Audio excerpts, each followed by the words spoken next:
আজকেও রান্না করছি ডাঁটা আলু আর কি দিয়েছে এখানে, ডাঁটা আলু আর বেগুন দিয়ে মাছের মাথা দিয়ে রান্না করছি।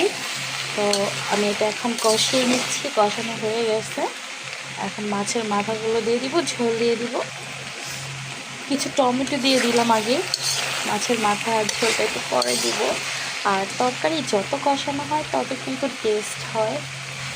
তো যাই হোক, এখন টমেটো দেওয়াতে কিন্তু আমার তরকারি কালারটা একটু ভালো লাগছে বেশি।